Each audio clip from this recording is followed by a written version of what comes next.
Vegas at the DEFCON conference fast. Well, Metro might be a good friend, but he left Vegas and everything about it behind him years ago. He left hacking and DEFCON behind as well.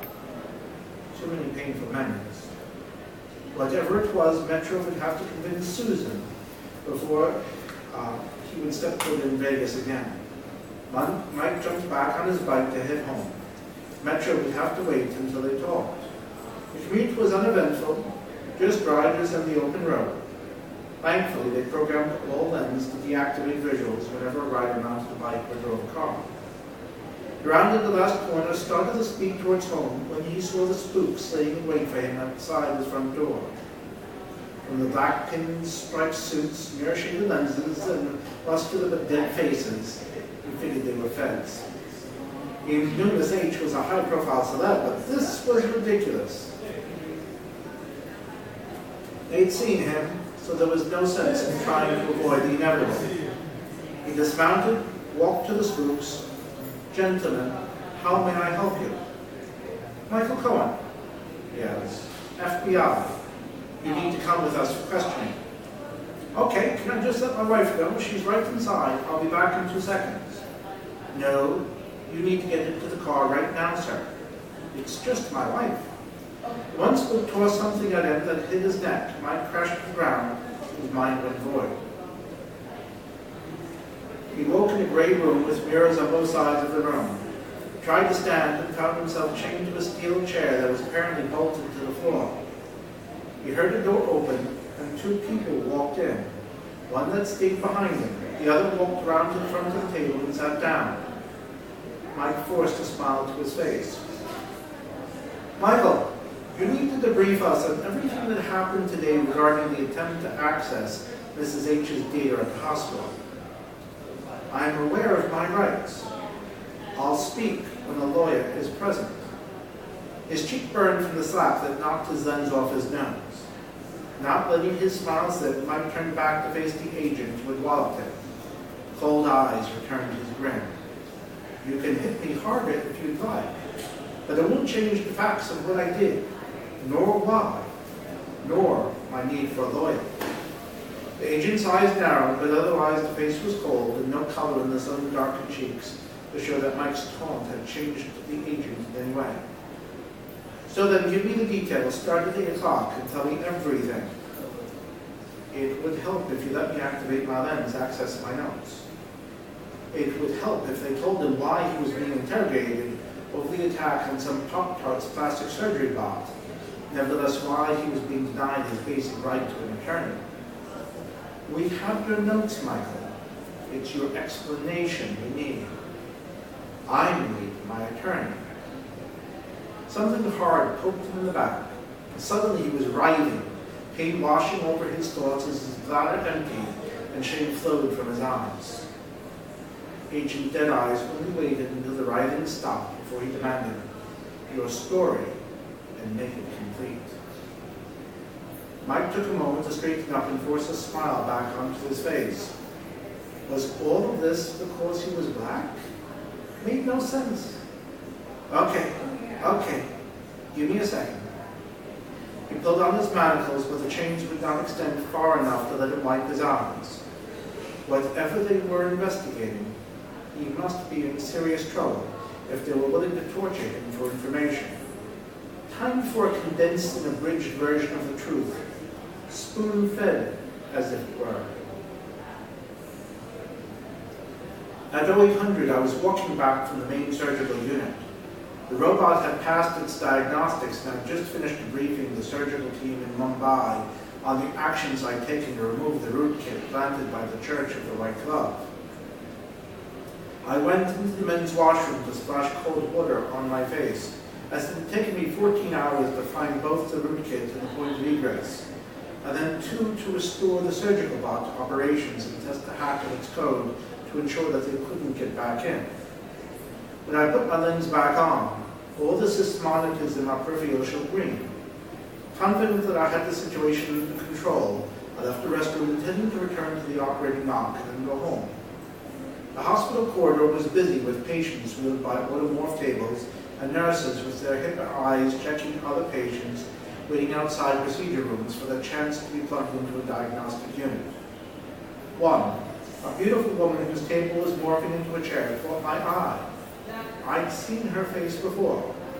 I matched her face to her profile in my lens and brought up her charts. Laughed. Must be a celebrity. I activated my authorized bypass to review her info.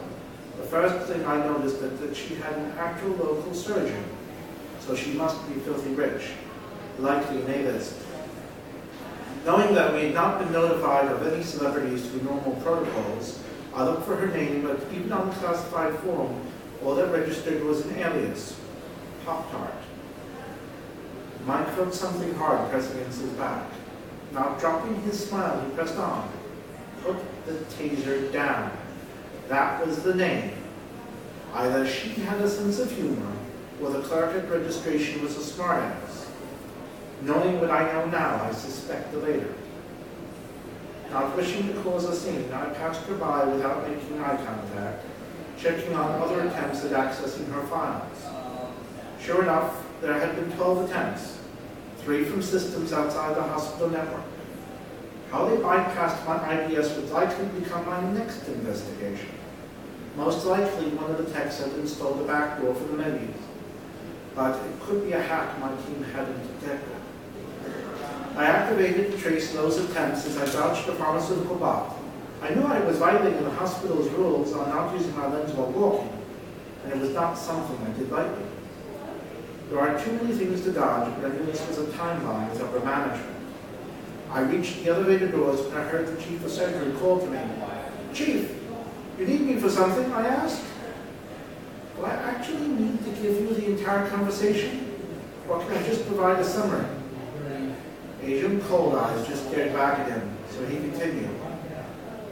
He said, good work on the recovery of surgical system 12. Look, Michael, we've got an unscheduled A-list actress coming in today for a procedure. I need you to make certain that no one knows she's here, or why. I told him I was already on it. The secret was out, as there had been 12 unauthorized requests for her file, 3 from off-site. We've got them all, either at registration or IT. I don't know if I should be ticked or impressed, he said. Impressed, I replied. Now, I was on my way back to the surgical knock to figure out where it came from. Is there anything else? Keep me informed. To my infinite relief, an elevator had just arrived. I stepped into the car, pushed the door closed, routine via a lens, wanting to contact the surgical knock via Lens Connect, but knowing better. The agent interrupted him. Wait, this is important. You didn't launch the investigation into the external attacks yet? They were interested in that. No. I waited until I was back in my knock. However, by the time I reached the surgical knock, my query had traced all access requests, and the DLP systems had found an SMS message which had been sent from the sarcastic registration clerk. No real surprise. From the way I figured it, the clerk had texted his media contacts and activated a backdoor in the systems that we hadn't detected. Clever if he doesn't get caught. Once in the knock, I turned off my lens as I stepped into a room where 3 techs examined the output of their multi-views. They each turned to face me, having been alerted to the emergency as a side routine of my trace. Samir asked me if I found them all. I told him that I had. It was Rich Clerk 27. I asked Thomas to activate a forensic dupe of the system, stealth mind you. I asked Samir to isolate that system so that everything it touched was a honeypot. Same with the 8 other systems that also did the unauthorized tap. I asked for need to coordinate a roundup in 1/2 hour of all 9 with Physec and coordinate with the cops regarding the external snoops. I made certain the external snoops were targeted. I wanted to handle the investigation of the external accesses myself. Something he was now very glad of. It might be terrifying to be interrogated by the FBI, but he had been horrified to learn that any of his staff had become part of the investigation. The question of the day was why their techniques were so harsh. Violated small protocols and no laws that were ever enforced. What was it they were after? Why the torture? Mike licked his lips and resumed his narrative. Renee pointed out that one of the other 8 snoops might have been a falsie. Turns out he was right. It was the patient's local doctor, but I had a look at the parameters of the query. I checked the status of the tar baby unleashed on the 3 media snoops. 2 of the 3 seemed under control, but there was nothing from the 3rd. So I activated a routine my friend Metro had coded that did a tap on all Wi-Fi during a search through the wireless for conversion logs referencing neighbors that lived in the hospital. Sure enough, I found an unlocked go phone where the conversation matched his grounds. Agent Deadeye said, "You know, you just confessed to violating a number of federal laws. Is that why I'm here? Manacled to this chair? If so, bring me to a judge and I'll plead guilty right now. If I can count the authority to wiretap and wireless sniff in writing from both the studio and the hospital, they'll back me if you call their lawyers." He braced for tasing. That never came. Just finished the briefing. This is a debriefing? Since the target was a VTwit, I launched a bot that took over the VTwit session, gave the GoPhone the proper response, and gave the cops both the location of the GoPhone and the evidence they need for the instant warrant. Mike tried not to wince as the taser was pressed into his back. He missed something. What was? Agent Deadeye shifted forward. What did you do with the encrypted packets in the media stream from Armenia? That nonsense was an encrypted message? Nothing. Are you saying you got an encrypted message sent to you and you did nothing with it? That's why I'm here, isn't it? I did nothing with those packets. I was exhausted. I blocked all access to the pianist's record and I wanted to go home. To be honest, I never knew it was a message, nevertheless a message for me. I figured I'd analyze the packets tomorrow. What the hell did he know in Romania? No one, at least he didn't think he did. If you give me back my lens, I'll decrypt it for you now. Show you the message. Agent Deadeye said, do it. The person pushing the taser to his spine reached down and picked Mike's lens off the floor, putting it on the table without ever removing the taser. I'll need my hands. Agent Deadeye's nodded, and the manacles were removed. Mike rubbed his wrists, put on the lens, touched the activation sensor on the side, and once again he was on the net. He immediately eyed over to the controls to share his view. Now, I'm going to violate a number of HIPAA and other laws in sharing this with you. Give me a moment to get into the hospital network and access that data stream. He doubted that the agents could press charges, and even if they did, he'd rather the fines than another jolt from that taser. Ignoring the demons and virtue persons all clamoring for his attention at the corners of his lens, some flashing alarms that someone in his team better be addressing, Mike dove into the data stream until he found the encrypted packets woven into the overt radio queries from SH. He went through key after key, wiping his forehead from the sweat. The pressure of the taser in his back, a reminder of how dangerous failure could be. If he couldn't decrypt the message, perhaps they didn't go. Perhaps. More likely he'd disappear the way that Pearl Necklace and Shahbaz had done all those years ago. Desperate, he dug through his private keys until he found one that he'd not used in 25 years.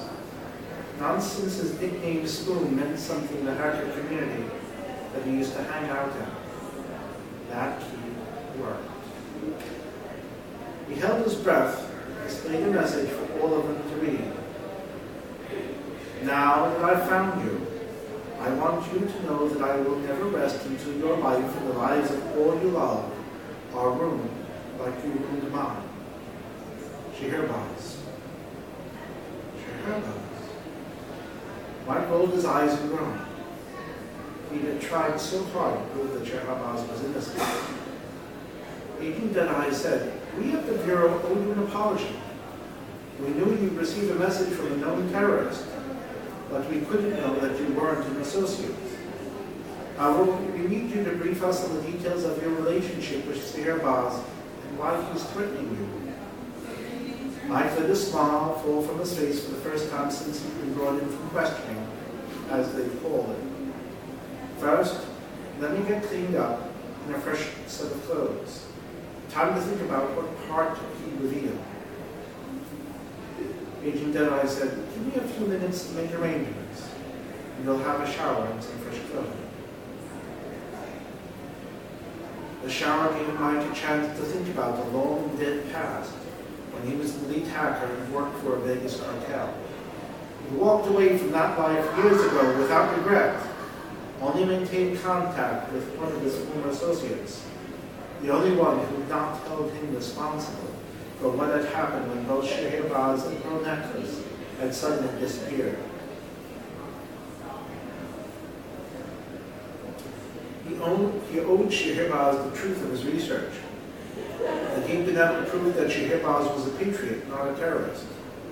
As for Pearl, he just hoped that Pearl had been able to evade the cartel's wounds. He found the clothing laid out for him, along with the contents of his pockets, including the Bitcoin chip. He dressed nice clothing, too.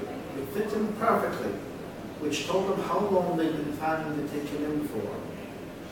It was lightly wired, and he knew better than to trust that the lens they gave him was actually his, despite the DNA authentication. Mike followed Agent Deadeye's into a rather large office, walls lined with actual books, but no trace of identity. No pictures, trophies, no mementos of any kind. Something told him this room did not exist, and neither did this conversation. He just had to hope when the day ended, he hadn't joined the list of the absent. Agent Deadeye sat himself behind a large oak desk. Mike's lens showed no signal. There were no hollow views, no virtue on it. He was still isolated, just more elegantly. He was glad of the smooth leather of the chair he sank into. He'd lost track of how long he'd been awake, and his body was yearning for rest. Please tell us everything you know about the terrorist Scheherazade, said Agent Deadeye. Mike repressed an urge for a witty remark. Any sass from him would likely lie on his black ass back on that metal chair with a taser at his spine. Back about 25 years ago, I was a member of a hacker group. I went under the handle Spoon. We called ourselves SFT. SFT? Spoon-fed truth. You were the leader then? No. I ran a BBS called SFT that morphed into a community in the early days of the internet. I was never a leader, just a senior member. Scheherazade was a member of that group. So you were friends with this terrorist? Mike sighed. How much to tell? I don't know if any of us were friends. We all shared an interest in hacking. We used to go to conferences together, share rooms, rides. Few of us knew the real names of anyone. I doubt much he called me a friend. I certainly never considered him one, especially not after I caught him sleeping with my girlfriend. Who else was in this SFT? Feather, Opal, Waste, Gin, Pearl Necklace, and Metro. Do you know any of their real names? Only Scheherazade and Feathers. He is Rahanuddin Karzai. She was Camilletta Furry Flower. It took me a long time to get over her death. So did Susan. Every now and then he still woke from dreams of making love to Camilletta, which he had forgiven him if she had lived, which she had taken him back. Unanswered questions and old haunts. At the very end of our association, I became convinced he was working with the terrorists who had attacked the World Trade Center. However, after he disappeared, I found out I was wrong. In fact, I found out he'd gone vigilante, secured an open federal system that an Al-Qaeda group had compromised, configuring it as a honeypot so they'd never know he was watching their actions. It was his form of revenge for Kameya's death. Unfortunately, my revenge for her death had been to try to get him arrested for the terrorism I suspected him of. You see, Kameya had been having breakfast at Leaders of the World that morning. She was there waiting for him.